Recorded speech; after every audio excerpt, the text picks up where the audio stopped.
À faire avant le cours. Vous écoutez un peu. Alors, c'est pas une annonce forcément en rapport avec l'art plastique, mais c'est un projet qui me tient à cœur à moi et Jimmy Dobrowski, si quelqu'un connaît ici, il est en L1. À partir en fait, de la semaine prochaine, du jeudi de la semaine prochaine, le jeudi 5 février, avec Jimmy, en fait, on va lancer un projet qui nous tenait à cœur depuis un petit moment. En fait, on va lancer une web TV de streaming de jeux vidéo. Je sais que pas tout le monde ici est intéressé par le jeu vidéo, je vais juste le faire concis. En gros, tous les jeudis 5 de 19h à 23h, pendant 4 heures en fait, et ben, on va tout jouer aux jeux vidéo. Il y a un site dédié qui s'appelle Twitch, pour ceux qui ne connaissent pas, où il y a un chat, on peut discuter. En fait, c'est de la détente et c'est un peu comme regarder la télé. Mais plus tourner internet, jeux vidéo, voilà et tout. Donc s'il y en a qui sont intéressés, s'il y en a qui simplement s'ennuieraient le jeudi soir et tout, j'ai plein de petites cartes avec l'adresse du site, l'adresse de notre groupe Facebook. C'est un projet qui nous tient à cœur, passez si ça vous plaît, restez si ça vous plaît pas, il n'y a pas de souci. C'est un truc, voilà, c'est un truc qu'on fait nous deux et c'est assez important pour nous, donc c'est pour ça que je fais beaucoup ma pub et que je spamme un peu jusqu'au 5 février.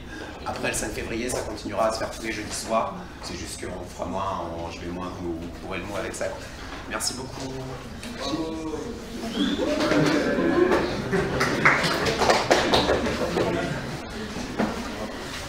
Bien, alors,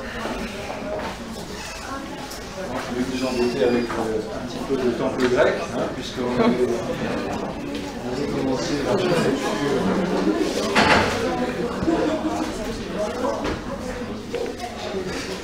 Petite comparaison de temple archaïque, de temple classique. C'est pour ça que je disais, pour se remettre un peu dans le bain de la semaine dernière, hein, vous avez lancé une série de vocabulaire, de mots un peu étrange pour certains, pour d'autres un peu déjà bien connus. Bon, voilà, c'est toujours le problème hein, de vos formations, en tout cas de vos parcours qui sont parfois éclectiques. Mais si vous avez-vous des questions par rapport à la semaine dernière ou de façon plus générale? Bon, je sais qu'il y a des gens qui avaient déjà vu ça. Hein. J'avais l'impression d'avoir une sorte de redite en moins bien presque, parce que bon, c'est pas un cours d'histoire de l'art non plus sur la Grèce, mais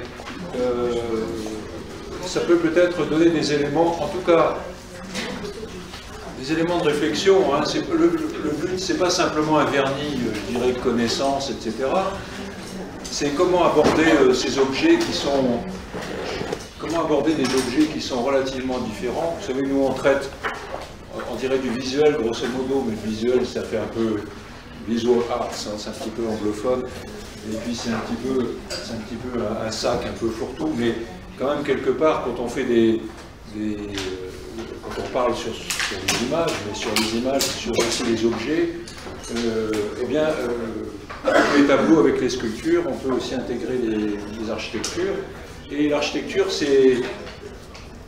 L'architecture, c'est toujours un objet qui, au fond, a beaucoup d'accessoires sémantiques, hein, beaucoup de détails techniques, de termes techniques.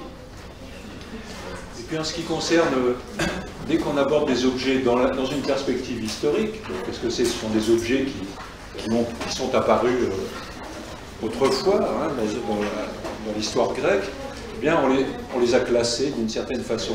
Alors, ce classement, bien sûr, moi je vous le retransmets, enfin je vous en parle. À partir de quand est-ce qu'on doit savoir les détails, les mots, etc. Un minimum de mots fait comprendre comment on peut aborder ces objets. Un minimum de mots. Et donc, quelque part, il faut les savoir, et savoir comment nous-mêmes on peut en parler. On peut parler d'un temple grec de différents angles, mais sa description, les parties auxquelles on attache de l'importance, ces différentes parties de ces temples, eh bien, ont été, disons, catégorisées, typologisées, je ne sais pas si ça se dit, typées, pour en faire une histoire, pour en faire une évolution et pour montrer au fond assez clairement, enfin, c'est ça l'histoire, hein, l'histoire de l'art, un classement au fond des formes. Alors, Donc on a parlé du temple grec comme le temple comme forme générique, hein, comme générique de l'architecture grecque. Quand on parle d'architecture grecque, on pense au temple. Donc, je répète en deux mots ce qu'on a pu dire la dernière fois. Le temple, sa définition, ça n'est pas un édifice, d'abord c'est un édifice religieux, cultuel, enfin religieux, hein, qui a comme fonction d'abriter, très important ça, d'abriter la statue d'un dieu. C'est tout. C'est un écrin, si vous voulez, au départ. Ce sont des petites boîtes, hein, sûrement. Les historiens, donc là-dessus, sont à peu près d'accord. Au 8e siècle, hein, avant que le temple apparaisse dans sa grande dimension, c'était des boîtes, hein, des boîtes peut-être relativement grandes, mais enfin des boîtes qui contenaient, qui abritaient, qui protégeaient la statue ou la statuette d'un dieu. Dans un sanctuaire, hein, dans un endroit qui était dédié à la religion. Dans ces sanctuaires-là, qui sont toujours des lieux qui ont plusieurs bâtiments, hein, mais le temple est le bâtiment principal, eh bien, ces lieux ne sont pas forcément ouverts au public. En tout cas, le temple, quand il s'agrandit, ne s'ouvre pas au public. Il n'y a que les prêtres, hein, et les prêtresses qui sont admis dans le temple, à l'intérieur du temple. Bien. Alors, première chose, donc, le temple s'agrandit, devient important aux alentours du 7e siècle, avant Jésus-Christ, bien sûr. Là, on parle avant Jésus-Christ. Le 7e siècle, c'est l'époque dite archaïque. Vous savez, on a parlé d'une grille un peu l'autre fois, de scolaire, mais il y a la Grèce archaïque, la Grèce classique, la Grèce hellénistique. Et tout ça est classé aussi avec l'histoire de l'art. Ça aussi, il faut à peu près connaître les balises. Alors, je vous montre ces deux plans-là, parce que on va faire une comparaison entre l'organisation au sol, hein, ce sont des plans d'un temple, d'un grand temple, de ce type de temple qui apparaissent dès l'époque archaïque au 7e, 6e siècle et qui va évoluer au 5e siècle sous forme, dit-on, équilibrée du temple classique. Hein, temple classique. Ça, c'est le temple archaïque. Alors, on prend comme exemple, je vous montrerai des images après, des photos, de vrais temples, si on peut dire, mais ici, nous sommes dans le site de Paestum. Paestum, c'est pas en Grèce, hein, c'est en Italie du Sud. Italie du Sud, à un sanctuaire où on a la chance d'avoir des temples archaïques et des temples classiques côte à côte, et donc on peut faire des comparaisons, etc. Ici, donc, vous avez deux plans. Un plan du temple de Héra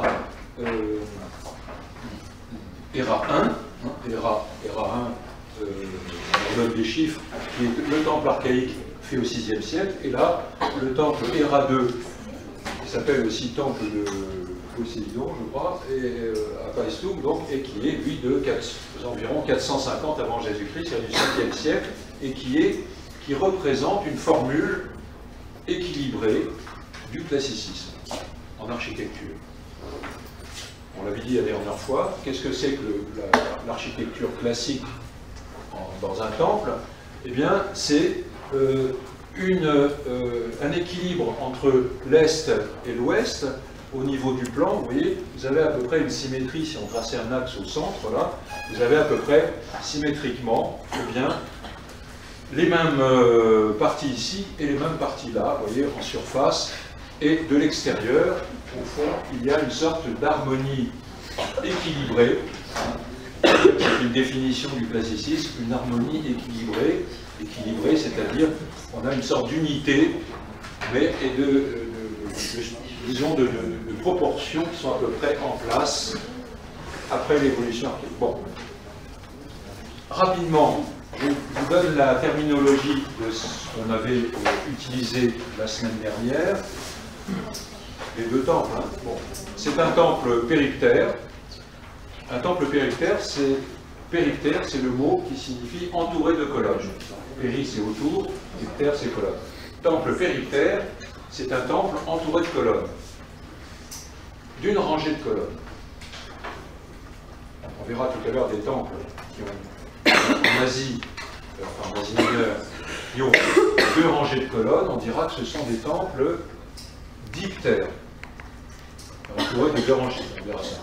Mais périptères, et grosso modo, tous les temples, les grands temples grecs, les petits ne sont pas périptères, parce qu'ils sont petits. Les temples, dès qu'ils atteignent une certaine grandeur, en général, ils sont entourés d'une sorte d'écrin de colonnades, de colonnes, qui plastiquement, architecturalement, jouent avec la lumière, hein, bien sûr, en fonction des heures de la journée, et fait un relief, une présence très, avec l'ombre et la lumière très importante dans le paysage. Donc c'était hyper pensé pour le paysage, hein, ces édifices. Hein. La partie extérieure donc, de la colonnade et du couloir du péristyle, hein, c'est le péristyle, ça c'est le...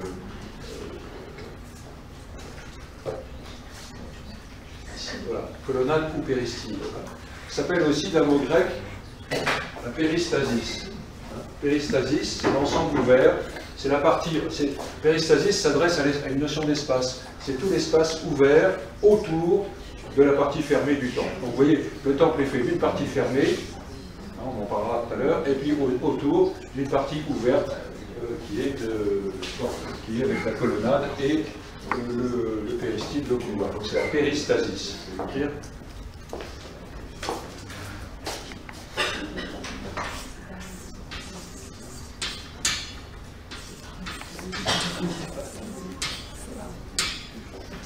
Voilà. Et la péristasis est à distinguer, à opposer, si vous voulez, à la partie fermée.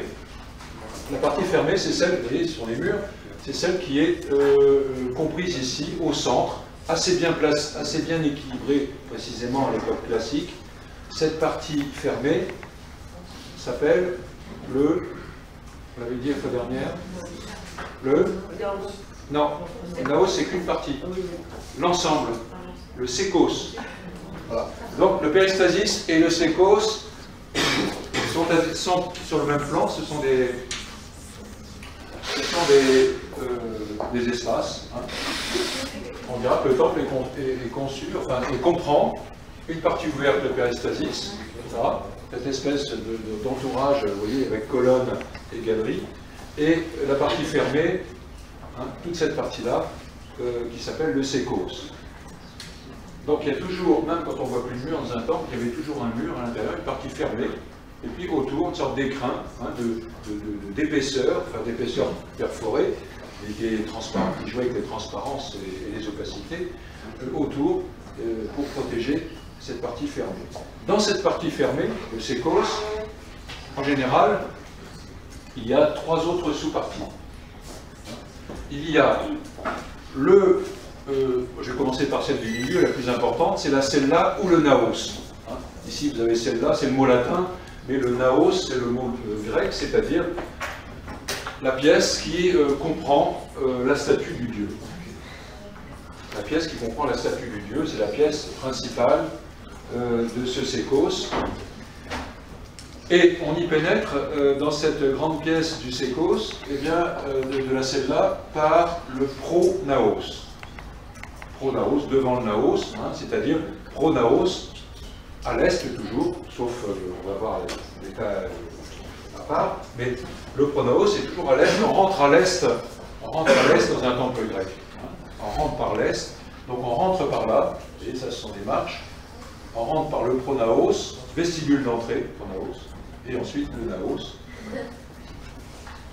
À l'autre bout, troisième partie du sékos, c'est l'opistodome. C'est écrit là, opistodome, donc qui est dans la formule classique, hein, telle qu'elle est ici, eh bien, qui est équilibrée avec le pronaos. L'opistodome est à peu près équivalent au pronaos dans la formule d'équilibre classique.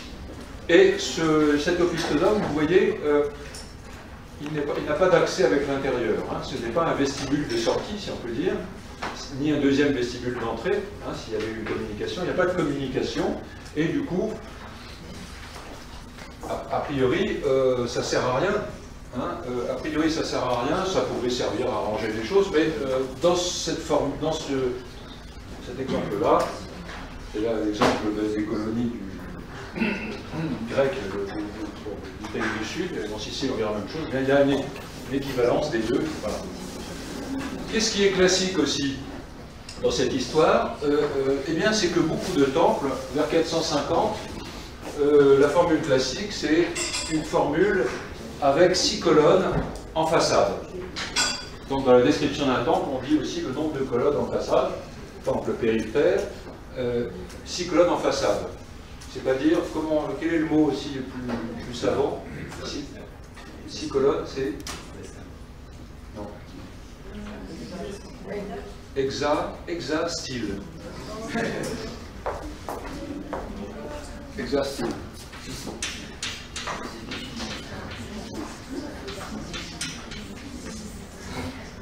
Exercice, style, colonne. Hexastyle.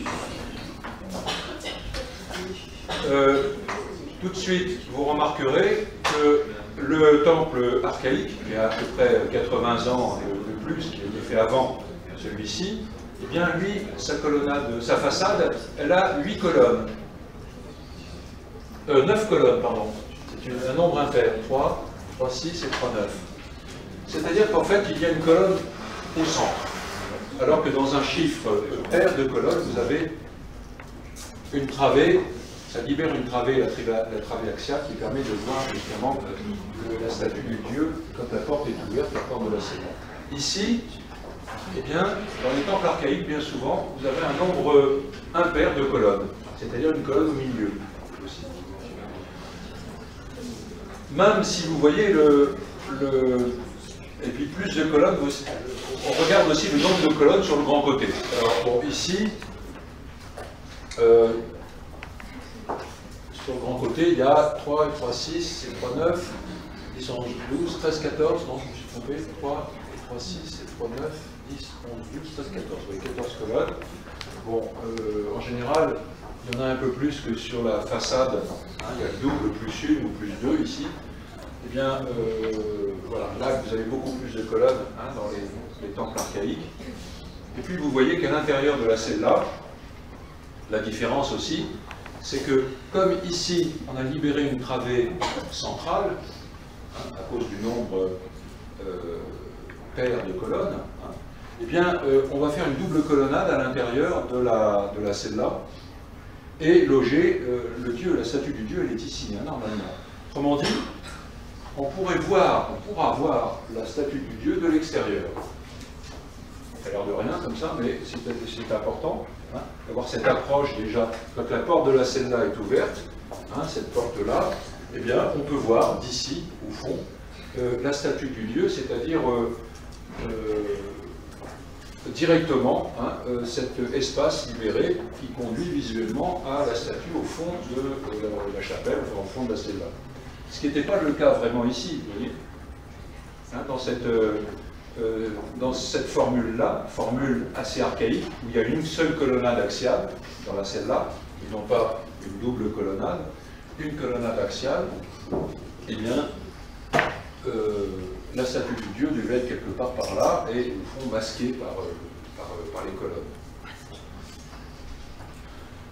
Là, c'est pareil, vous avez alors ici cette partie-là qui n'est pas tout à fait un opisthodome, hein, ça s'appelle un aditon. Mais un aditon, c'est une sorte de petite pièce fermée, hein, vous voyez, elle est fermée, où on rangeait les choses. Enfin, vous voyez, l'aditon est à peu près en surface égale ici au pronaos, mais ce n'est pas la même structure.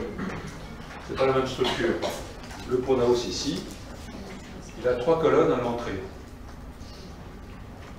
On va dire quoi alors s'il a 3 colonnes à l'entrée comme ça. Ça et ça, c'est pas tout à fait pareil, vous voyez. C'est pas équilibré comme à l'époque classique. Vous avez, c'est pas encore équilibré comme vous avez ici cette partie-là et cette partie-là. Ici, il n'a pas de colonne, elle est fermée. Ici, c'est le vestibule d'entrée. Il a 3 colonnes en entrée. Comment on appelle 3 colonnes en entrée? On dit comment? Christyle, et on rajoute comment? Parce que c'est pas c'est pas simplement, quand on disait hexastyle, c'est pas simplement des colonnes comme ça, elles sont aussi entre, c'est quoi ça, les anthes. Les anthes, c'est les extrémités des murs de la celle-là. Donc, on dira tristyle in antis. In antis. Entre les anthes. Ça donne une indication sur l'emplacement des colonnes pronaos tristyle in antis. Et là, le pronaos là à l'époque classique, il est comment?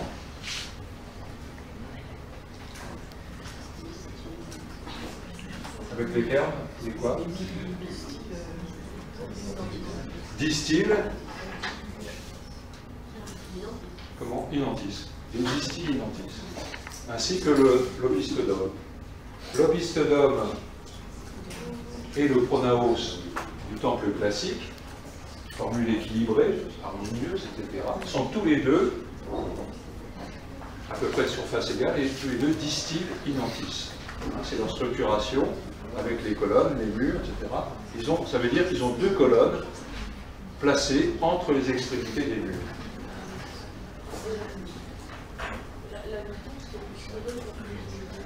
Pardon? Alors l'additon, c'est une... l'additon, il est à peu près, si vous voulez, il est à l'extrémité, il est à peu près de surface égale, il est un peu plus petit.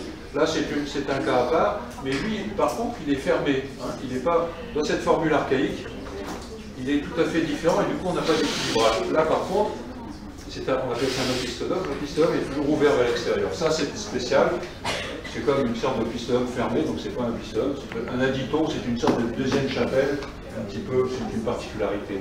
Mais retenez surtout le fait que dans ces formules archaïques, eh bien, il y a des colonnades centrales et puis des chiffres impairs de colonnes, hein, ce qui fait que l'axe central est occupé par des colonnes, et puis qu'il n'y a pas encore une formule d'équilibre entre opistodome et pronaos. Et puis beaucoup de colonnes aussi. Et là, vous voyez, le passage de là à là fait qu'on a une formule, l'équilibrage classique se fait dans ce passage-là, avec cette formule, donc, distyle in antis, pronaos opistodome, et puis hexastyle Vous avez dit qu'il n'y a pas de formule d'équilibre entre opistodome et pronaos. Qu'est-ce que j'ai dit? Je ne sais plus. Il n'y a pas de formule d'équilibre entre opistodome et pronaos. À l'époque archaïque. À l'époque archaïque, il n'y a pas cette formule d'équilibre, et c'est le passage au 5e siècle, du 6e au 5e, où on passe de l'archaïque au classique, qui fait qu'on a cette double colonnade à l'intérieur, ces nombres pairs de colonnes, etc., qui libèrent une axialité, hein, une travée centrale, une travée centrale, qui est plus logique, plus rationnelle, plus équilibrée, et puis des parties à peu près égales, vous voyez, au niveau du plan, c'est-à-dire une sorte d'unité. Vous savez que le classicisme, ça a toujours une définition ordonnée, équilibrée, symétrie, hein, ce sont des traits classiques, ça, hein, par rapport à quelque chose qui est hyper équilibre ou qui sont déséquilibrés.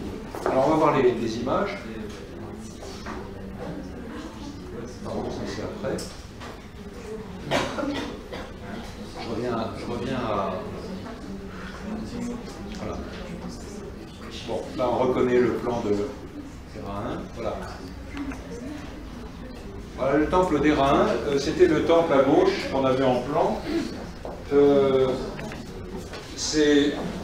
Vous voyez, ce temple est bon, relativement, j'allais dire en bon état, en tout cas il a sa colonnade qui est encore debout. Alors, il y a une autre chose qu'on n'a pas dit, parce qu'on ne voit pas sur le plan, c'est les questions des ordres. Hein. Les ordres, vous savez, on a parlé la semaine dernière des ordres doriques, ioniques et corinthiens. D'accord ? Ces grands temples archaïques et même classiques du 6e et 5e siècle dans le continent, enfin dans la Grèce continentale, ils ont bien souvent comme ordre l'ordre dorique.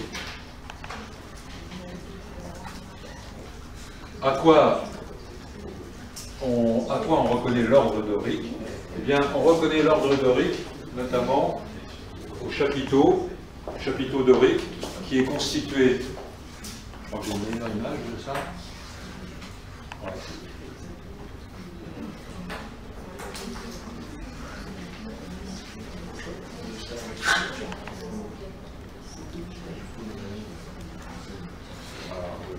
Ça, c'est un autre temple archaïque.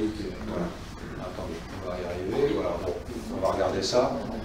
On voit un peu mieux. Alors, voilà, donc là, nous sommes dans le temple de Héra 1 archaïque, hein, c'est une prise de vue un peu plus rapprochée.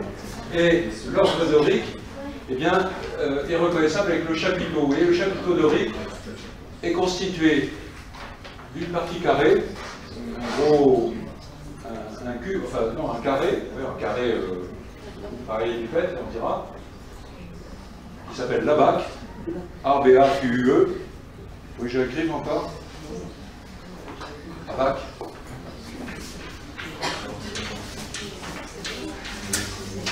Et la deuxième partie, la partie inférieure du chapiteau dorique, s'appelle l'échine. L'échine, c'est une partie, c'est une galette, une sorte de galette de pierre circulaire, de plan circulaire. Donc vous avez un carré et un cercle dessous, hein, un cercle plus ou moins aplati.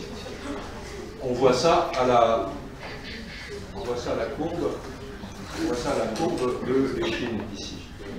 C'est un facteur d'ancienneté. On peut dater, par exemple, plus le temple présente une échine écrasée, plus la courbe est aplatie, plus les temples sont anciens. Et petit à petit, avec le classicisme, l'échine a tendance à se relever et à être beaucoup moins proéminente par rapport à la colonne. Un chapiteau classique. Alors voilà, c'est ça que j'aurais dû vous montrer, vous voyez, le chapiteau dorique archaïque, donc toujours la même, vous voyez, hein, comment c'est fait. Au-dessus, on appelle ça des architraves, hein, c'est des blocs, vous voyez, qui sont posés hein, quasiment au-dessus, là l'axe est là, la bac, là une échine archaïque, et puis après le fût de la colonne. Bon. Et ça, petit à petit, ça à l'époque, aux époques anciennes, donc là on est vers 550 à peu près avant Jésus-Christ, donc c'est le milieu du VIe siècle, eh bien on a une proéminence assez importante qui marque l'ancienneté de ce type de temple, ainsi qu'un écrasement de l'échine. Hein. Vous voyez, ici, c'est aplati, hein, un aplatissement de cette courbure-là. Là, on voit que 3/4, mais ça se constate. Voilà. Et, bon, ici, on est dans un autre temple, mais regardez, qui est un temple classique. Regardez les échines, qui sont pareilles, hein, on est dans un temple dorique aussi, mais classique, c'est-à-dire 100 ans de moins. Eh bien, il a les échines beaucoup plus relevées. Vous voyez, l'échine des chapiteaux doriques, eh bien, sont beaucoup plus, ont un angle beaucoup plus tendu, si vous voulez. Ils dépassent, ces galettes-là, ces échines dépassent beaucoup moins les colonnes. Hein, il y a moins de débordement, de dépassement, de proéminence. Voilà, c'est un facteur de classicisme. Il y a une évolution comme ça de l'échine dorique qui, à l'époque archaïque, est une galette aplatie, si on peut dire, et puis à l'époque classique, petit à petit, eh bien, devient une sorte de base comme ça, un peu plus relevée.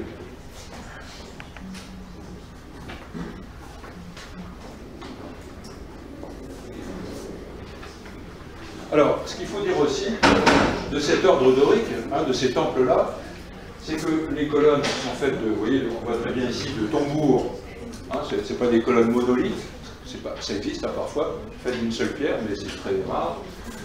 Et pour des raisons de construction, c'est pas très fiable de faire des grosses colonnes d'une seule pièce. Et là, vous voyez, vous avez un fût de colonne, donc la colonne de fût, fait de tambours. Ce sont des tambours. Les tambours, ce sont des cylindres mis bout à bout, qui sont assemblés par des tenons métalliques à l'intérieur, hein, des mortaises dans la pierre, et qui constituent la colonne. Bien. Vous avez en même temps des sculptures, enfin comment on appelle ça, la surface n'est pas lisse, hein. Vous avez des rayures, enfin, bon, mais surtout vous n'avez pas de base. Hein. Ces colonnes doriques repose directement sur, comment on appelle ce degré là, le dernier degré sur lequel on marche? Comment on appelle ça? La crépice, c'est tout ça. La crépice, c'est le socle qui est fait de plusieurs degrés. Ici, 1, 2, 3, 4. Et le dernier degré de la crépice s'appelle le stylobate. Sur le stylobate reposent directement les colonnes.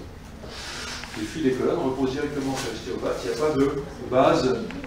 Il y aura des bases après dans d'autres ordres, l'ordre ionique, mais là, dans l'ordre dorique, la colonne repose directement sur le dernier degré, c'est-à-dire de la crépice, c'est-à-dire le stylobate.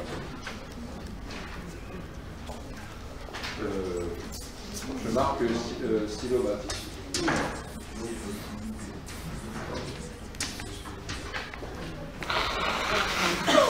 Bon, voilà. Alors, dernier détail sur cette photo qu'on retrouve ailleurs. Sur les anciens temples archaïques, eh bien, là aussi, ça va petit à petit diminuer en fonction dans l'évolution vers le classicisme. Vous voyez, ces colonnes ne sont pas cylindriques. Elles sont réduites en haut, en taille, et un peu plus larges au milieu. Autrement dit, elles sont gonflées. Hein, elles ont une courbure.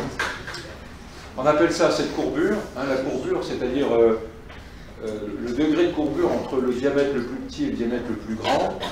On appelle ça, puis par rapport à la hauteur, on fait tout un calcul, on appelle ça l'entasis. L'entasis, c'est le gonflement de la colonne.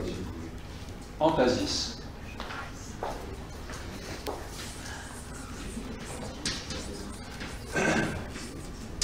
L'entasis sera importante dans les temples archaïques.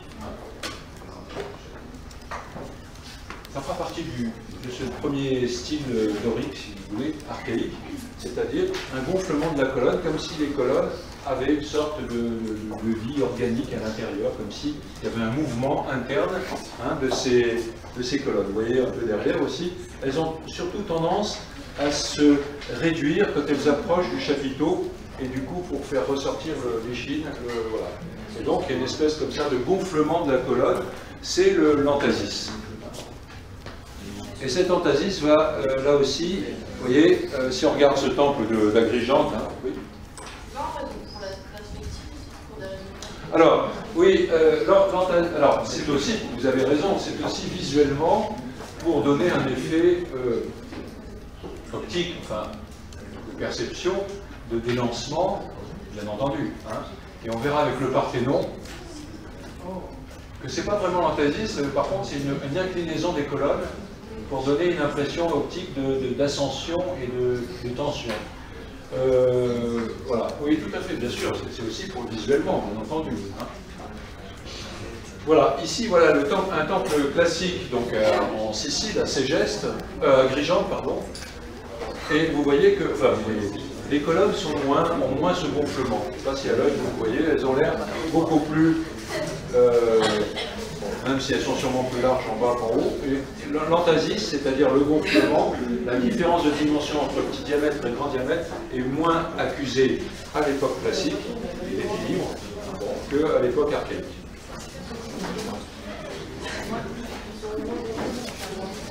Elles sont beaucoup plus droites, hein. Elles ont l'air beaucoup plus droites, oui, pour dire comme ça. Elles ont l'air beaucoup plus rectilignes.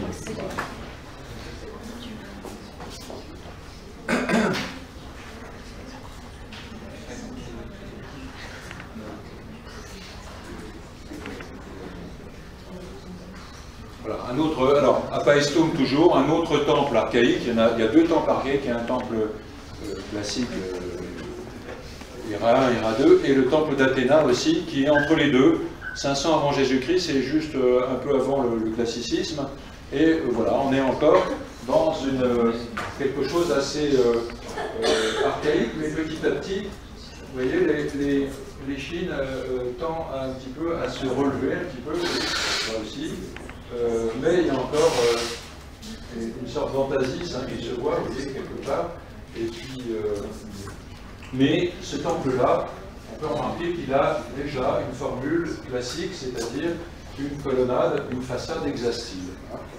bon, vous voyez, 500 c'est encore l'époque archaïque, c'est la fin de l'époque archaïque. Hein, je vous rappelle que dans les chronologies, on passe de l'archaïque au classique grec en 480. On en a parlé la fois dernière.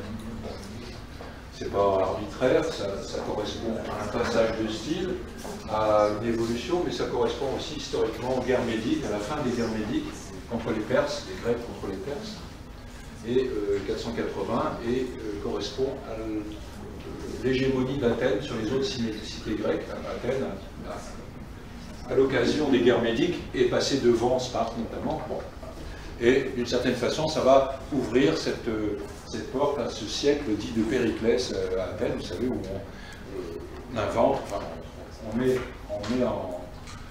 en fonction, on met en usage la démocratie, etc. Alors qu'avant, on était dans des systèmes de tyrannie, dans des rois des cités, il y a des tyrans. Après, il y a quelque part quelque chose qui au niveau des décisions politiques, qui se développe dans la participation, non pas de tout le monde, des citoyens, ça c'est plus tard, mais d'une assemblée qui est censée être représentative et qui donc vote de façon plus variée, on dirait. Voilà.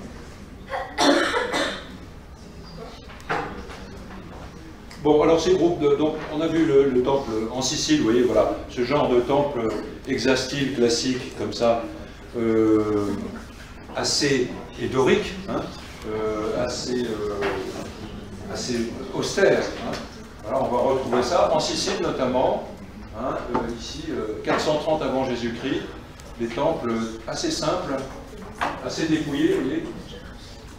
Alors je rappelle ce qu'on avait vu dans l'ordre dorique, vous avez les colonnes, mais vous avez aussi l'entablement. L'entablement, c'est la partie horizontale qui repose sur les colonnes. Entablement. Hein, c'est tout ça. Comme une table, entablement. L'entablement est fait de deux choses, de deux registres. Registre supérieur, comment s'appelle ça? Comment ça? La frise. La frise et l'architrave. L'architrave, c'est ce qui repose directement sur les colonnes. Vous voyez, c'est pas une pareille, hein, c'est pas une grande barre comme ça unique. Ce sont des blocs d'architrave mis les uns au bout des autres et qui correspondent à peu près, qui se rejoignent dans l'axe des colonnes. Donc si vous voulez, tout ça. Toute l'architecture grecque est faite d'horizontale et de verticale. On ne connaît pas les arcs, avec, si vous voulez, des poussées transversales, etc. Les Grecs ne connaissent pas les arcs, c'est les Romains qui connaîtront les arcs, ils construisent uniquement comme des châteaux, comme des Legos, j'allais dire, en horizontal et en vertical. Et dans ces temples-là, vous n'avez pas de mortier. Dans l'assemblage de la maçonnerie, les blocs sont taillés, ils sont assemblés et on dit à joint vif. Joint vif, c'est-à-dire sans mortier. Le mortier, ce sera plutôt les Romains qui vont l'inventer. Mortier, la colle, etc. Joint vif, ce sont les pierres taillées qui sont les unes sur les autres, ou à côté des autres, et qui tiennent par leur poids et leur assemblage, souvent avec des morceaux de fer. Sinon, c'est du mortier. Hein. C'est du maçonnerie à mortier, c'est plutôt les Romains qui vont introduire ça. Alors, on voit bien ici, vous voyez, comment le temple s'élève vers le ciel, mais comment se fait le passage entre le sol et les colonnes. Il y a ce socle-là. Ce socle-là, c'est la crévice, hein, justement, là, qui doit être à 1, 2, 3, 4 degrés. Ce ne sont pas des marches, hein. On ne les monte pas, c'est des trucs hauts comme ça, c'est uniquement visuel. Ça fait le passage du sol aux colonnes par des socles horizontaux qui diminuent, hein, en grandeur et qui créent une sorte de transition, si vous voulez. Il y a la première assise, elle sert d'assise de réglage, parce que souvent les temples sont construits sur des terrains qui sont à peu près en pente. Et donc la première, c'est comme des fondations. C'est une assise de réglage qui, si vous voulez, est fait de cherche horizontale. Et après, les autres degrés viennent s'accumuler dessus. Et le dernier degré, là, c'est le stylobate. D'accord ? Ça dépend entrer dans la terre quand c'est des choses. C'est souvent les temples sont construits, les sanctuaires sont construits sur des montagnes. Voilà. Et dans le paysage qui est souvent accidenté, ce paysage montagneux, eh bien, ça donne tout de suite un niveau géométrique, hein, et ensuite les colonnes s'élèvent, et ça joue vraiment beaucoup avec le paysage, hein, ces objets, j'allais dire, hein, ces temples périctères, parce que, vous voyez, il y a de l'ombre, de la lumière, bien sûr, et en fonction du soleil qui tourne, etc., ce sont des objets qui varient et qui se voient, qui s'animent, hein, je dirais, de façon très forte. Donc, ils sont en hauteur en général. Ils sont, dans les sanctuaires, sont souvent en hauteur, en Grèce, et séparés des villes. C'est des zones sacrées, des espaces sacrés, donc ils sont à part.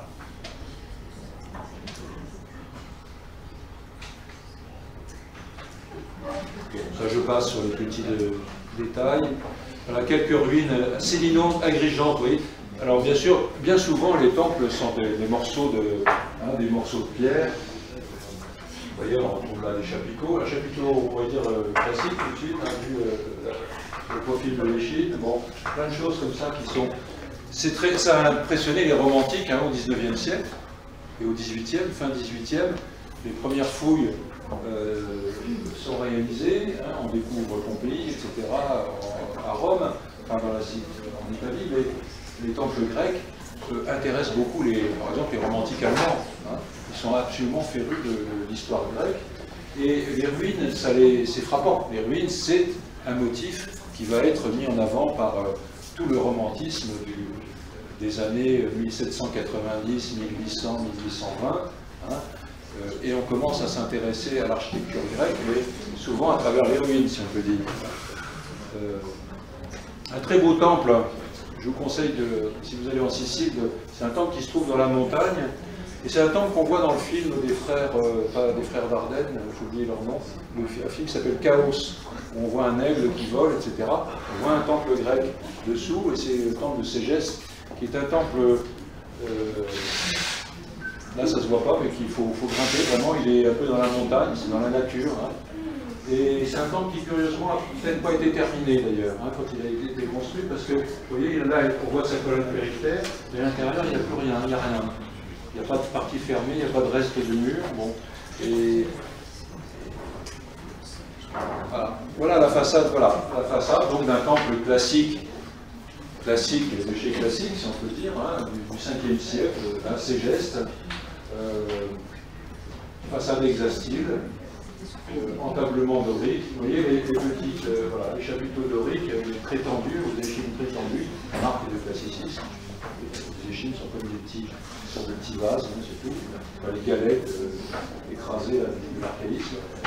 Une frise dorique qui n'est pas sculptée, elle peut être sculptée, mais en général, en Sicile et en Italie du Sud, elles sont dépouillées, elles sont laissées nues comme ça. Et puis, le bloc d'architrave, alors ça c'est des choses qui ont été rajoutées pour consolider les pierres. Hein. Et sinon, le bloc d'architrave, lui, il n'est jamais sculpté, il est nu, hein, tous les gens, il est... voilà. Et puis le fronton, bien sûr, au-dessus. Voilà. Vous voyez, là, on devine les marches de l'entrée, donc nous sommes côté est. Et puis à l'intérieur, il n'y a plus grand-chose. Apparemment, il va y avoir des murs de la Siena. Bien sûr, il y a des plafonds. Hein. Il y avait des plafonds autrefois, mais entendu, ça, c'est ce qui est disparu. Voilà, des très belles ruines. Alors, si vous aimez les ruines, grecques, il faut aller à Sélinonte, en Sicile. Sélinonte, je crois que c'est au sud de la Sicile. Et à Sélinonte, vous avez... Alors, pourquoi des ruines comme ça? Parce que souvent, il y a eu des tremblements de terre. Et puis, tout simplement, tout est tombé. Hein. vous voyez, ces colonnes, elles sont faites par de multiples tambours, hein, des choses qui sont qui sont mis les uns sur les autres. Et évidemment, quand ça tombe, eh bien, ça fait des morceaux, hein, vous voyez ces colonnes, hein, des morceaux qui ont, un chapiteau ici, bon, des morceaux qui ont impressionné les romantiques notamment. Bien, alors, donc, vous voyez à peu près rapidement comment on peut parler du temple, de son évolution, mais en même temps de sa structure, comment évolue sa structure, sur quelle partie, hein, archaïque, classique. À partir après 450 avant Jésus-Christ, il y a une deuxième génération de temples classiques, toujours, hein, on est à l'époque classique encore, à cette époque-là. Je vous rappelle l'époque classique. C'est bon? Est-ce que ça va? Je continue? L'époque classique se termine en 323, avant Jésus-Christ. C'est la conquête d'Alexandre, vous savez. Ça correspond à Alexandre. Mais là, avec le Parthénon, comme vous le savez, le temple d'Athènes, dédié à la déesse Athéna. Le Parthénon, c'est le temple d'Athènes dédié à la déesse Athéna. Avec le Parthénon, on a une seconde génération de temples classiques. L'ordre classique que l'on a vu n'est plus le même, va changer. Et d'ailleurs, qu'est-ce qui change là déjà par rapport à ce qu'on a vu du temple classique? Question à 1000 francs. Là, c'est la façade, hein, vous connaissez, c'est la façade où une des façades du temple, où l'entrée. Qu'est-ce qu'on peut dire sur cette façade? Il y a 8 colonnes. Et 8 colonnes, ce n'est pas tout à fait le 6 colonnes, hein, de la formule classique de tout à l'heure. Bon. Tout à l'heure, on était dans un premier groupe de temples classiques, plutôt en Sicile, en Italie du Sud, etc., ici en Grèce, mais là, avec le Parthénon, eh bien, s'ouvre une autre génération de temples. Quand on pense temple grec, on pense Parthénon, mais le Parthénon, il est assez spécial. Hein, il est assez spécial. Déjà, sa façade n'a pas à 8 colonnes, octostyle. Hein, façade octostyle.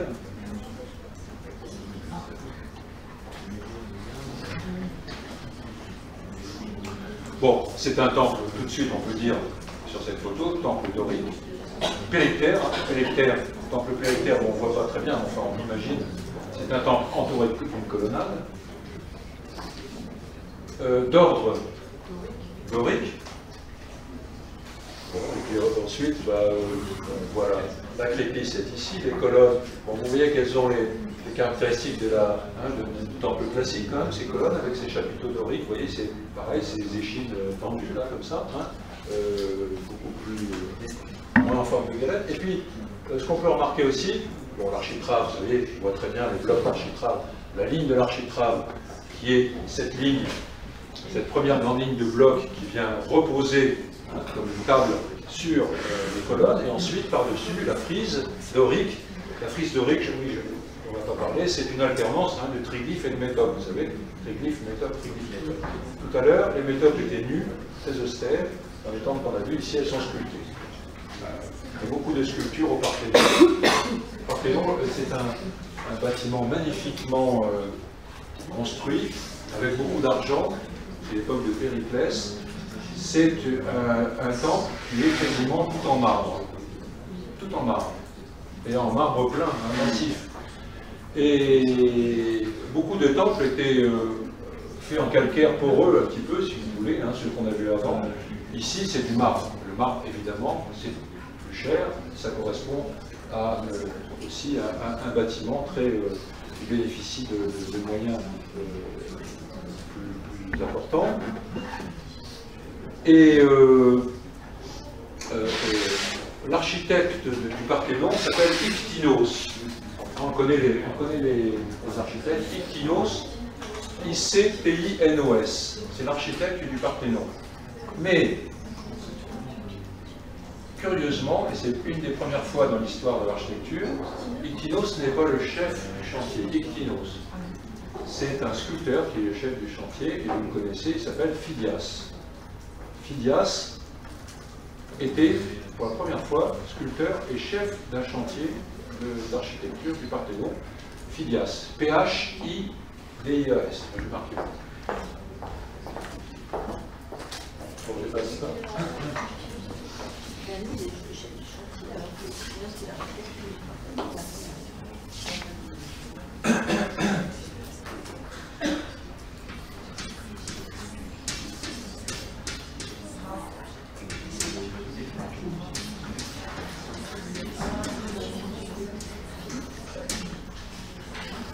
Alors, il fallait que ce soit quelqu'un d'important, ce sculpteur, pour qu'il ait la maîtrise de la direction du chantier, parce qu'en général, c'est l'architecte qui a la direction du chantier, c'est l'architecte qui dessine. Mais là, la sculpture, le sculpteur Phidias, bon, est un sculpteur important à cette époque, à Athènes. Voilà. Alors, on va voir d'autres images. Voilà, ça c'est un bon. Ça, c'est le dessin du Parthénon. C'est ce qu'on vient de dire un petit peu. On reconnaît les murs, vous voyez, ces murs de pierre plus petites derrière les colonnades qui sont les murs de la cella, enfin du sécos en tout cas. Voilà. Le plan n'a plus rien d'élément classique par rapport à ce qu'on a vu. Vous voyez, c'est très différent. On n'a pas... On a la colonne périphtère, ça d'accord. Déjà, il y avait une anomalie, si vous voulez dire, par rapport au classicisme, au premier classicisme, 8 colonnes. Sur le grand côté, bien souvent, on a le double de colonne plus une. Alors là, je ne sais pas si je me souviens plus, 3 et 3, 6, 3, 9, 12, 13, 14, 15, 16, 17. Voilà. 2 fois 8, 16, plus 1, 17. On est dans cet équilibrage longueur-largeur qu'avaient les autres temps. Mais c'est le sécos qui n'est plus du tout classique. Pourquoi? On ne distingue plus le pronaos et l'opistodome distil-inantis qui s'équilibraient, ils ne sont plus là. Hein, on a une autre organisation. Hein, le sécos, c'est tout ça. Hein. On a une autre organisation du sécos qui n'est plus du tout classique apparemment, comme les premiers temps. Comme les premiers temps, les premiers temps. Vous avez dit qu'on distingue plus. On ne distingue plus le pronaos et l'opistodome distil-inantis d'avant, les autres temps.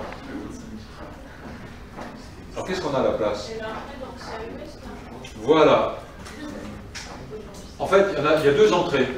Donc déjà, c'est plus du tout. Il y en a une à l'est et une à l'ouest. Et vous avez deux salles aussi. Une petite, une grande. La grande, c'est la celle-là, sauf qu'elle ouvre sur l'ouest. Donc c'est un premier... quelque chose qui n'est vraiment pas classique du tout. Pourquoi à l'ouest? Il y a des critères, des paramètres par rapport au terrain, etc. Il y a quelque chose qui... il y a une raison très, très liée au contexte de l'acropole. Ça non plus, ça n'est pas très classique. Une colonnade, qui n'est pas distil-inantis, mais une colonnade de chaque côté pour rentrer dans le sécos, c'est on va dire que ce sont des colonnes prostyles. Prostyles, elles sont devant les antres, et comme il y en a 6, on va dire que ce sont des entrées hexastyles, prostyles. Ouais, devant les antres. Les antres, c'est ça. Hein. Les antres, ce sont les extrémités des murs. Vous connaissez les murs, hein, ce sont les parties noires. Ça, c'est les murs. Et vous voyez, ce ne sont pas des entrées avec 2 colonnes ou 3 colonnes entre les antres, mais ce sont des entrées avec une colonnade devant les antres. On dit prostyle et non pas inantis. Inantis, c'est entre les antres. Prostyle, c'est devant, c'est des colonnes qui sont devant. Une colonnade qui est devant les murs, devant les antres. Et le nom, hexastyle. Hexastyle prostyle. Quelque chose là aussi de particulier au Parthénon. Bon, malgré tout, il y a quand même un équilibrage. Hein. Vous voyez, les deux côtés, c'est fait de la même façon. C'est à l'intérieur. Et là, c'est une salle où il y avait, on accumulait des sculptures, des trésors. Et puis là, qu'est-ce qui n'est pas classique là non plus, à l'intérieur de cette celle-là? Hein? il y a une colonnade en plus, voilà, ça fait un retour. Derrière, ça c'est quoi? Ça c'est le socle de la statue du dieu, en l'occurrence la déesse Athéna, qui était faite d'or et d'ivoire. On reviendra là-dessus. C'est une statue chryséléphantine, faite d'or et d'ivoire, magnifique, très grande, qui était sur ce socle. Et vous avez une colonnade qui divise, comme dans les autres temples, la cella en trois parties, en trois nefs, si on peut dire, mais beaucoup plus de largeur en proportion sur la travée centrale pour mettre en évidence ça, et puis surtout un retour derrière de la colonnade. C'est-à-dire les deux colonnades ne séparent pas statiquement la cella en trois parties, mais c'est une colonnade qui fait retour derrière la statue et qui revient, si on peut dire, d'une façon plus dynamique. C'est une conception dynamique, ce temple. Hein, une conception dynamique par rapport à quelque chose de proportionné, de statique chez les autres temples. Dans les autres temples, ici, on a une conception de l'espace avec des différences, vous voyez, des tensions, des différences de largeur, de travées, et puis des continuités de colonnades, comme ça, qui jouent sur une perception de l'espace qui est beaucoup plus dynamique. C'est ce qu'on dit plus... On fera une pause après. Pardon. Je reviens sur le... Voilà. Je reviens sur cette façade de temple du Parthénon. On parlait tout à l'heure d'antasis. L'antasis, c'est le gonflement. Mais il y a une deuxième chose très sophistiquée dans ce temple du Parthénon, faite par Eutinos et Phidias, c'est que les colonnes, en fait, aucune colonne n'est verticale, véritablement. Elles sont toutes légèrement inclinées vers le centre, vers l'intérieur du Parthénon, ce qui fait que ça donne encore plus une sensation de jaillissement ou de dynamique d'élévation. Vous voyez? Et c'est infime, hein, c'est infime, parce qu'évidemment, il faut qu'elles soient verticales quand même pour avoir leur fonction de soutenir quand même le poids.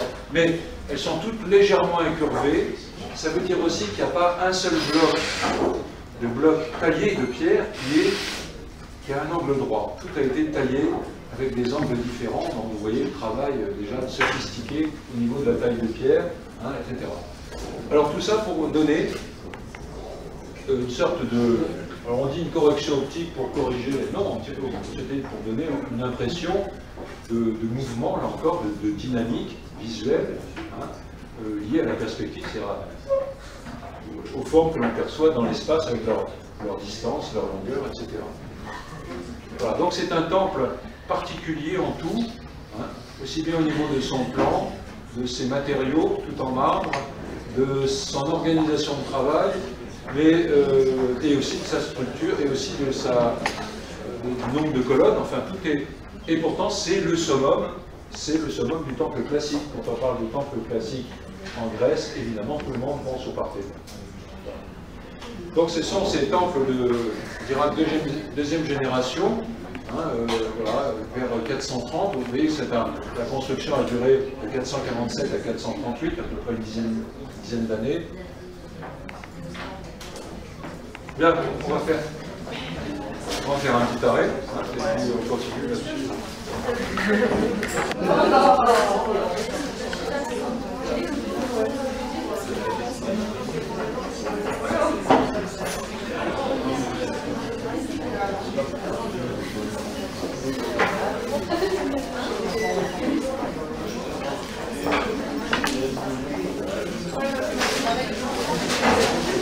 Alors, on a parlé du Parthénon. Vous avez une vue d'ensemble ici de cet endroit, ce lieu donc de l'acropole d'Athènes. Acropole, c'est-à-dire la cité sur le rocher. Hein. Acropole, acro c'est le rocher, pole c'est la cité. Donc tout ce sanctuaire, tout le sanctuaire, comme tout sanctuaire, sanctuaire c'est le lieu des dieux, enfin, tout sanctuaire grec est construit bien souvent à part de la ville, en dehors, et on va pas le cacher les Romains, hein, mais les Grecs c'est un lieu, une zone sacrée à part, et en général qui domine, qui est sur une montagne. Alors là, vous voyez, à Athènes, on est réellement sur ce bloc, hein, vous voyez, cette acropole, et on rentre par ces escaliers. Vous avez ce qu'on appelle les propylées, c'est-à-dire les piliers qui sont en avant, la colonnade qui marque, si vous voulez, l'ascension de ce rocher, et ce qui reste aujourd'hui de l'acropole, c'est-à-dire précisément ces trois temples, enfin le Parthénon ici, hein,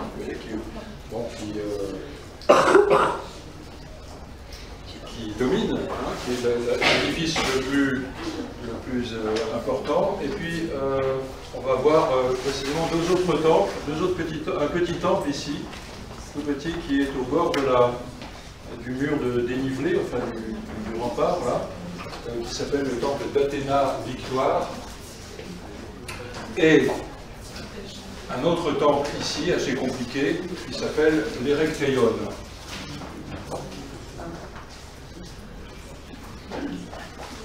Alors, une reconstitution de cette acropole, il y avait bien plus, beaucoup plus de choses, bien sûr. Hein. La vie est différente. J'ai un deuxième petit temple là. Bon, les propylées, le temple qui subsiste toujours d'Athéna Victoire, ce petit temple, l'Érecthéion, pardon, c'est l'Érecthéion, ça, l'Érecthéion qui était en plus grand, et puis voilà, tout ce qui a disparu aujourd'hui. Donc ça, c'était le sanctuaire d'Athènes. Athènes, il y avait sur cette acropole, il y avait un temple avant, un temple archaïque, avant ce temple, cette reconstruction du Parthénon à l'époque classique. Ce temple a été détruit par l'invasion des Perses, hein, les guerres médiques. Les Perses ont fait une incursion à Athènes, et du coup, beaucoup de sculptures ont été recouvertes, hein, remblayées, pour reconstruire ensuite ce temple classique. Et les archéologues ont retrouvé beaucoup de sculptures archaïques, précisément, qu'on aura l'occasion de voir dans le chapitre suivant, hein, des fouilles qui ont été faites sur l'acropole et qui dataient du temple d'avant, du temple archaïque. Alors, on va voir le petit temple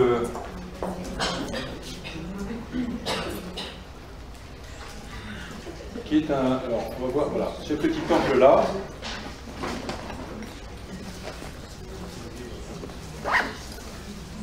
Athéna Nike, c'est victoire en grec, Athéna Victoire, 427-424 avant Jésus-Christ. Donc vous voyez, on est encore dans la période du 5e siècle, période classique, mais ce petit temple n'a rien à voir avec les... Là aussi, c'est une sorte de création nouvelle, si on peut dire. D'abord, c'est un petit temple. C'est un petit temple qui n'est pas un temple périptère, mais comme il est relativement petit, hein, c'est un...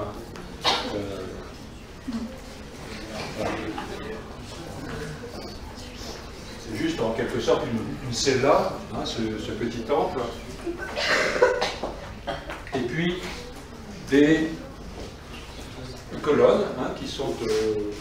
les deux façades qui sont à peu près identiques et qui sont comment alors, on pourrait dire, déjà dans leur positionnement, c'est des façades comment ça, selon le vocabulaire qu'on a approché. Quatre colonnes. Quatre colonnes, c'est quoi? Tétra, style. Et comment sont placées ces colonnes par rapport au mur? Prostyle.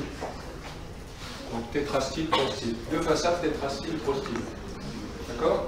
Tétrastyle, prostyle. Ça va? Comme les colonnes sont devant les antres, devant les murs, on dit prostyle. Alors vous voyez que ils respectent l'orientation normale, c'est-à-dire qu'on rentre à l'est. C'est la unique. Ce n'est pas un temple périptère, d'accord? Il y a deux côtés prostyle et tétrastyle prostyle.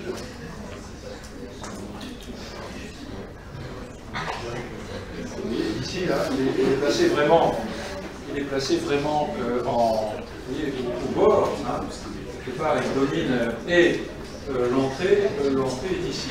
Bon. Particularité au niveau de l'ordre.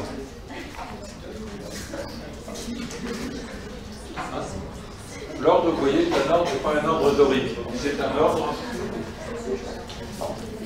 Regardez. Ce sont des chapiteaux ioniques. C'est un ordre ionique. Donc c'est une des premières fois qu'on voit introduit dans l'espace classique de ces temples dans le continent un ordre ionique. Ce sont des chapiteaux. Chapiteau ionique est un chapiteau à volute. Il n'y a plus la bac est toute petite, contrairement à la bac dorique. La bac ionique est toute minuscule et le chapiteau est fait de 2 volutes. Enfin, un peu plus, mais vous voyez, ce sont des volutes en plus qui sont à 45 degrés, enfin surtout sur les volutes d'angle, là, voilà. Donc c'est le style, l'ordre ionique. Et l'ordre ionique, je vous l'ai dit tout à l'heure, contrairement à l'ordre dorique, l'ordre ionique a des bases. La colonne a une base. Hein, vous voyez, la base, les bases ioniques, c'est ça. C'est fait de 2 moulures, et puis une moulure ronde, on peut dire, et au centre, une moulure creuse.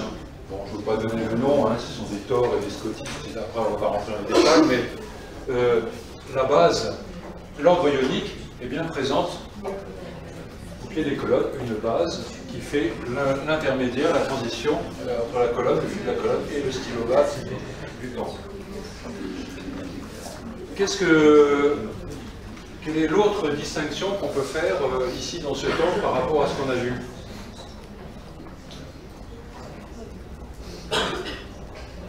Quel niveau? Quelle est la différence aussi? Quelle est la chose distincte aussi par rapport à ce qu'on a vu dans les autres temples qui marque ce temple-là? Oui. Il est très carré. Oui, enfin, c'est encore. Il n'est pas totalement carré, hein, il a un peu de réponse. Sinon, il y a la frise. Qu'est-ce qu'elle a, la frise?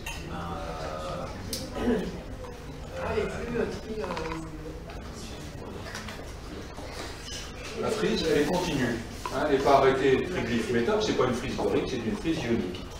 Ça fait partie de l'ordre ionique. On reconnaît l'ordre ionique par le chapiteau ionique, mais aussi par la frise, qui n'est plus une alternance de triglyphe méthode, d'accord, ça c'est la frise dorique, mais qui est une continuité vous voyez, il n'y a pas d'arrêt. Elle est sculptée, mais tout le long, tout le pourtour du bâtiment. Et c'est d'ailleurs même la sculpture, quelque part, qui donne l'unité à ce bâtiment. Le cordon sculpté qui entoure le bâtiment, ainsi que les plaintes. Bon, ça c'est les détails, mais vous voyez, des petites plaintes sculptées. Bon, tout ça fait partie de l'ordre ionique.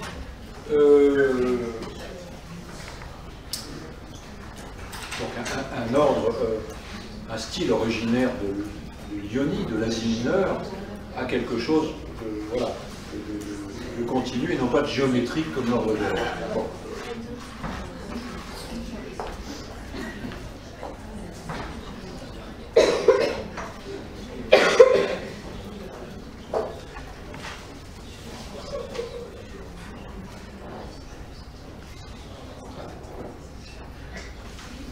Alors il est carré, ça celle-là est carré, hein, la partie fermée, mais l'ensemble est quand même plutôt rectangulaire. Voilà. Un autre angle.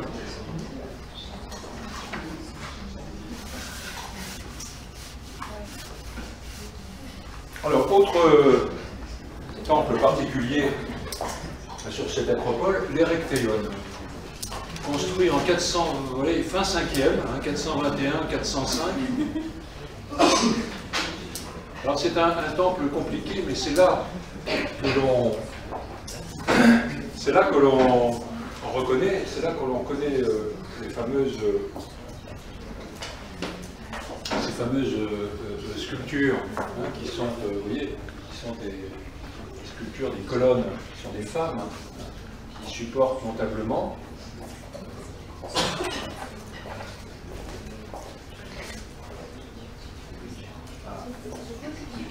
cariatides. Donc vous voyez que nous sommes là vraiment dans une sorte de sophistication décorative, si on peut dire, hein, désormais. On n'est plus dans la géométrie de ces premiers temples classiques, mais dans quelque chose qui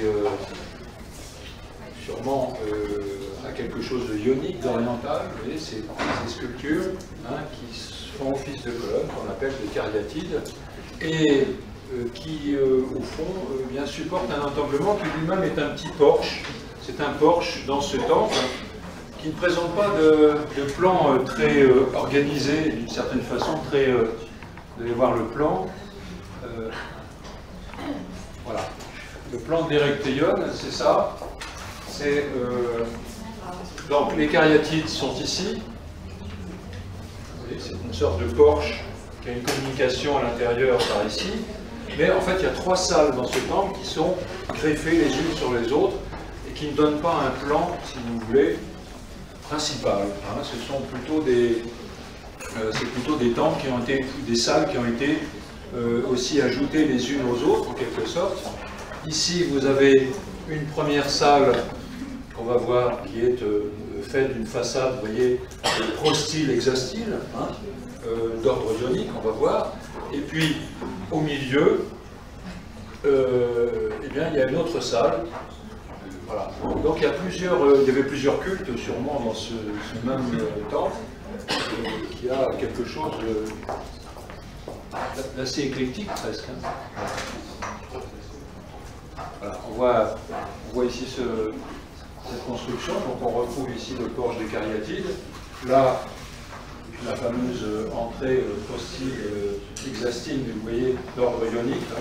On voit très bien ici, c'est pas un ordre dorique, c'est un ordre ionique, là, avec des chapiteaux à volutes. Les murs de la cella qui ont été...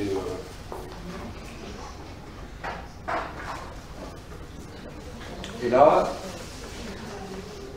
c'est un autre porche, le 3e porche, qui lui est d'ordre ionique exactement, mais vous voyez, alors ici, comment est-ce qu'on peut... Qu'est-ce que c'est que cette façade-là?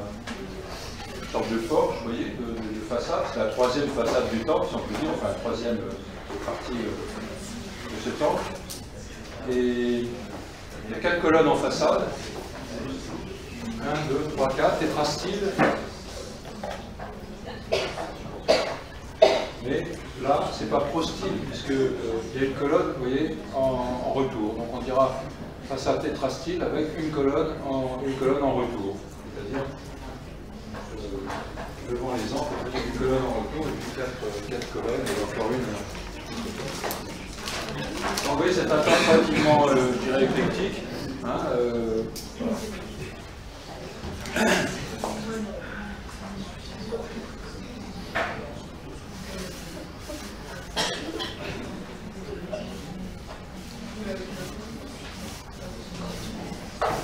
Alors, 2 mots encore sur ces cariatides, hein, qui expriment, vous voyez, on va voir en sculpture qu'il y a des sculptures de femmes hein, qui sont en général habillées. Chez les Romains, s'il vous plaît, les femmes sont débutées, mais le type de la femme grecque sculptée, si vous voulez, le type sculpté de la femme grecque, eh bien, elle est habillée plutôt. Et donc les sculpteurs jouent avec les drapés, etc. Hein, ces plis des vêtements, en fonction là aussi de l'évolution de la sculpture, on verra ça en sculpture. Mais c'est une tradition déjà orientale, enfin ionienne, hein, c'est sûr, d'avoir ces colonnes en forme anthropomorphe. Donc,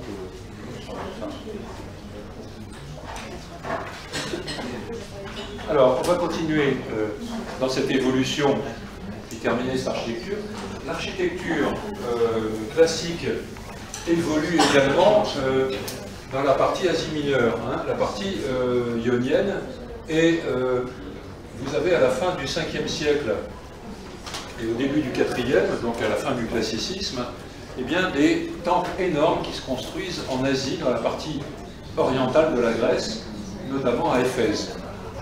Éphèse, c'est un lieu, un sanctuaire énorme, hein, si vous allez en Turquie aujourd'hui, vous est allé visiter Éphèse, et Éphèse, c'était là aussi, dans la région chrétienne, où il y a Saint Paul. Hein. Bon, c'est un lieu qui a vu une succession de croyances, de religions, et c'est un sanctuaire grec important. Et le type des grands temples, qui sont très grands, hein, ces temples asiatiques, enfin ces temples de la partie orientale de la Grèce, eh bien, ça va être des temples diptères, avec 2 colonnades, 2 rangées de colonnes. Exemple, celui d'Éphèse, voilà. Le plan, c'est ça. Vous voyez, ça peut rien avoir avec le temple périptère. Ce sont des temples diptères, c'est-à-dire 2 colonnades qui les entourent.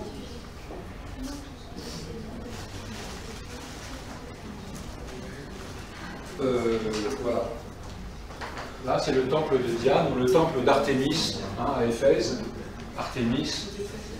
Diane, c'est la version romaine.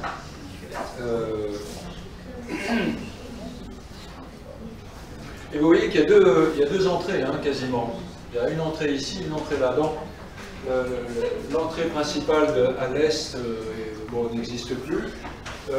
Par contre, vous avez encore une sorte d'équilibrage, mais vous voyez, c'est une grande complexité. Vous avez ces doubles colonnes qui continuent donc dans des pronaos qui sont toujours distinentis, mais vous voyez, tout est recouvert, tout est... ce sont des temples relativement beaucoup plus grands, hein, que les temples du continent, enfin de la partie occidentale, si on peut dire. Ça, c'était la statue d'Artémis. Vous connaissez la statue d'Artémis. On reviendra, c'est celle qui... Vous voyez, il y a une prolifération d'éléments corporels. Hein, c'est une déesse de la fécondité, de la nature, etc. C'est une sorte de déesse encore un petit peu chtonienne, enfin non pas du ciel, mais plutôt de la terre, hein, quelque chose qui est de la terre-mère, hein, donc les anciennes religions. Les anciennes religions sont les religions où on évoque la terre, les sources, etc. Et ensuite, eh bien, on passera dans le panthéon du ciel, hein, des dieux du ciel comme Zeus, etc. sont des dieux solaires. Mais les premières religions archaïques grecques sont des religions du souterrain, du chtonienne, hein, de Chtonos, c'est-à-dire du souterrain, hein, de la terre. Dieu des sources, Dieu de la nature.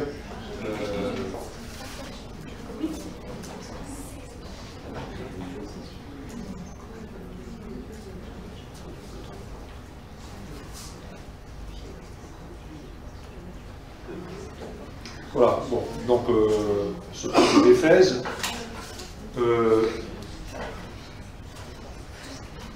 Comment vous les avez appelés, les dieux de la terre, là, le premier, les dieux... Pardon?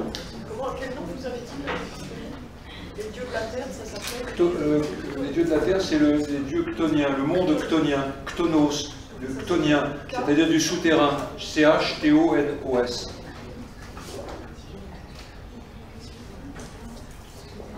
C'est tout ce qui correspond au souterrain, aux sources, à la terre-mère, etc. Donc les premières religions avant le Panthéon, avant le passage au ciel, si on peut dire.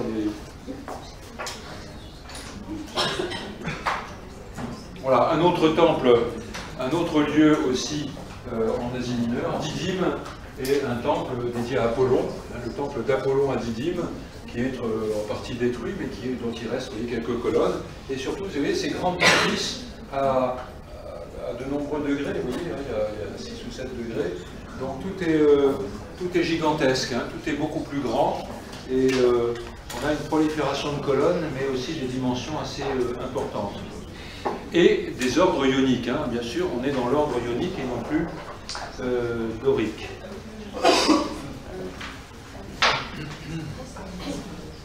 Voilà, ici, le temple d'Apollon à Didyme. Donc là, vous voyez désormais l'équilibre classique est rompu, hein, si on peut le dire, entre l'Est et l'Ouest.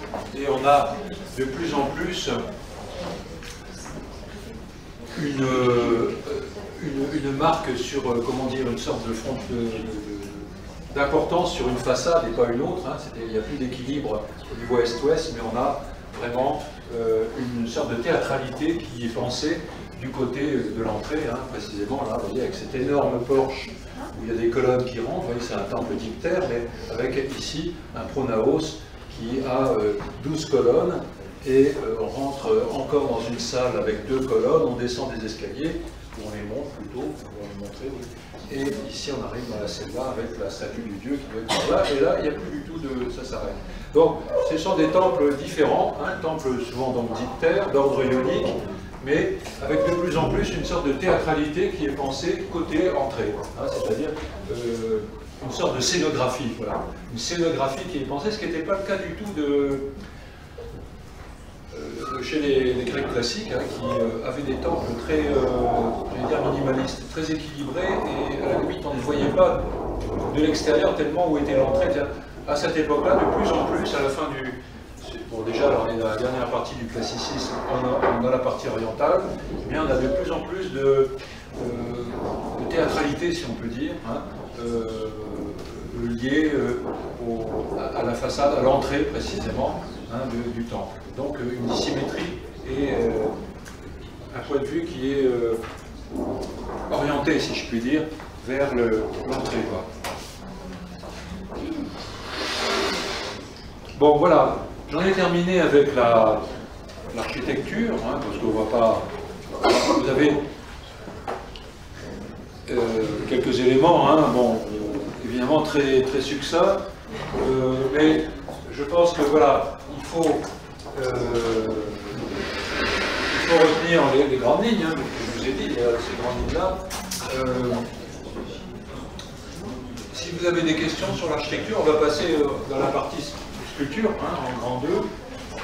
On va passer à la sculpture grecque, du coup. Hein, sculpture grecque.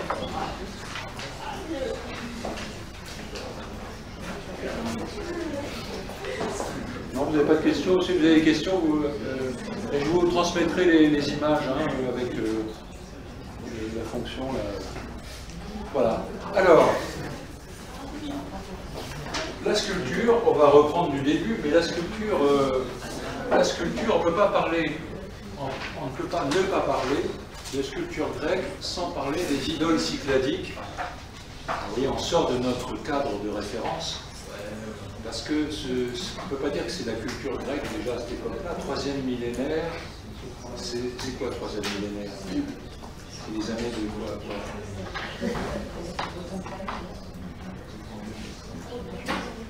3e millénaire, c'est quoi? 3000, voilà, de 3000 à 2000. Donc c'est les années 2900, 2800, d'accord? Avant Jésus-Christ. On est à la sortie de la... On est à l'entrée de l'histoire, si on peut dire. Hein. Et il y a ce genre de sculpture, de type de sculpture, qui provient de la civilisation des Cyclades. Alors les Cyclades, c'est le lieu de la Grèce géographiquement parlant, ce sont les îles Cyclades. Et il y a eu une grande civilisation, 3e millénaire. Alors comment est-ce qu'on peut dire qu'il y a une grande civilisation? Tout simplement, on retrouve dans pas mal d'endroits, dans le bassin méditerranéen, ces types d'objets qu'on appelle idoles cycladiques. Vous voyez que nous, ça nous étonne parce que ça ressemble à des sculptures des années 50, de Harpe ou de Miro, enfin, ces sculpteurs abstraits qui vont reprendre ça. C'est d'une grande abstraction, au fond, ces sculptures-là. Elles sont en marbre et elles représentent des personnages, bien souvent avec les bras repliés sur, enfin, vous voyez, posés sur le ventre, un visage sans yeux, uniquement avec un nez, et un visage excessivement géométrique, avec souvent un cou très cylindrique, enfin très conique, qui se... Voilà. Et des signes, des incisions pour, si vous voulez, représenter le bassin, etc. Donc des choses très abstraites. Alors, c'est très intéressant parce qu'elles sont en marbre, bien souvent, et on pourrait croire que ce sont des petits objets, au fond, qu'on tient dans la main, des petites choses comme ça, mais il y en a des très grandes, immenses. Il y en a qui font des 5 mètres de haut, c'est des choses un peu pensé au statut de l'île de Pâques, par exemple, des choses comme ça, qui ont même été laissées sur place. Si vous allez dans les Cyclades, il y a certaines îles où il y a encore des sculptures de cette civilisation, donc des sculptures qui ont 2000 ans avant Jésus-Christ, et qui ont été laissées sur place parce qu'elles se sont brisées et les bateaux ne les ont pas emmenées. Voilà. Et parce qu'il y avait un commerce, hein, c'est comme ça qu'on a repéré ce foyer, cette civilisation importante, parce qu'il y a des sculptures partout dans le bassin méditerranéen de ces idoles cycladiques entre telle époque et telle époque. On en a déduit qu'il y avait une civilisation importante qu'on a appelée la civilisation des Cyclades. Première grande civilisation dans le bassin de la mer Égée, dans le bassin méditerranéen, hein, qui marque par ses objets, si vous voulez, sa production d'objets, l'histoire en quelque sorte. Donc on ne peut pas ne pas en parler, ceci dit, on est avant la Grèce proprement dite, hein, mais on est quand même dans... Vous avez parlé de la statue de Saint-Louis de Haut, mais il y avait aussi des petites. Il y en avait des petites aussi, hein. Il y en a des petites, il y a toutes les tailles. C'est ça qui est étonnant, il y a toutes les tailles. Alors qu'est-ce que c'est? On ne sait pas. Hein. On appelle ça idole, vous voyez, ce sont des statues muettes, silencieuses, qui sont là comme des symboles religieux, c'est sûr, hein, qui regardent le ciel, c'est à peu près ça. Et bon, et c'est tout. On a très peu de... Il n'y a pas de construction à cette époque. Hein, on n'a rien retrouvé de cette époque cycladique en tant qu'architecture, etc. Par rapport à ma connaissance, maintenant il faudrait voir. Mais par contre, de ces sculptures-là, il y en a beaucoup. Donc il y avait un foyer de civilisation excessivement déjà important. Alors, voilà une autre, c'est un visage, voilà. Et alors ce qui est étonnant, hein, c'est que l'art moderne va reprendre ça, bien sûr, hein, d'une façon tout à fait étonnante, en tout cas s'inspirer de ça. Et puis, la deuxième grande civilisation qui déjà annonce un peu les Grecs, c'est celle qui va arriver après la civilisation cycladique, c'est la civilisation crétoise dans le bassin méditerranéen, la Crète. Et la Crète, c'est, vous voyez, 1600 avant Jésus-Christ. On est là aussi dans le deuxième millénaire, mais dans disons plutôt dans la moitié du deuxième millénaire. Et une civilisation prend le pas sur les autres, c'est la civilisation qui a sa base dans l'île de la Crète et qui apparemment est importante à ces époques-là, hein, autour de 1600, 1400, etc., avant Jésus-Christ, et parce que là aussi, eh bien, on trouve des objets, hein, et c'est là où l'archéologie est importante, on trouve des objets dans ce style qui sont un peu dispatchés dans tout le bassin méditerranéen, et on suppose, on en conclut que c'est une civilisation rayonnante, dans le sens où hein, il y a un foyer et il y a des objets, etc. Alors, vous voyez qu'on est dans une autre représentation, hein, on est presque 500 ans ou 1000 ans, presque après ce qu'on a vu, les idoles cycladiques, mais on est ici, c'est une déesse, hein, là aussi, on appelle la déesse au serpent. Alors ça, c'est une petite, elle est relativement petite, hein, cette figurine, et elle a les caractères de la sculpture minoenne, parce qu'on retrouve dans les personnages de la sculpture minoenne, c'est crétois, hein, ça veut dire pareil, ça vient de Minos, minoen, hein, on dit la sculpture minoenne, la civilisation minoenne, c'est la civilisation crétoise, c'est pareil. Parce que c'est en Crète que le roi Minos a gouverné, hein, le roi de la mythologie. Et Minos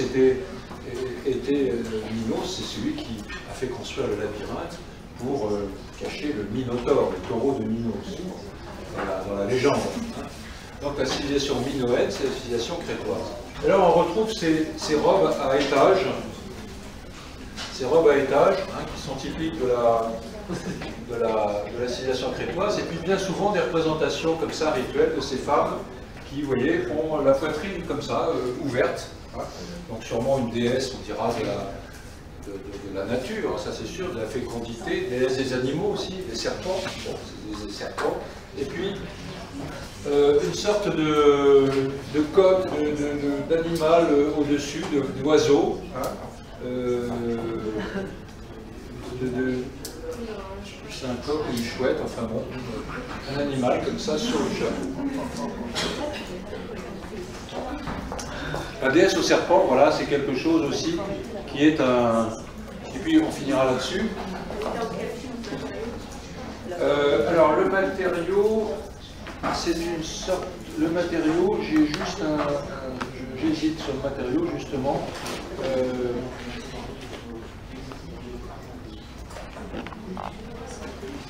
C'est pas du marbre, c'est autre chose. Je vous le dirai la prochaine fois, ou si vous le... je ne veux pas vous dire une bêtise, mais c'est pas du marbre. C'est une autre pierre, c'est une pierre, mais... Voilà, et puis là-dessus, on fait encore un pas en avant. Alors ça, la civilisation mycénienne, donc, c'est une civilisation qui... prépondérante donc à la fin du deuxième millénaire, donc vers 1200.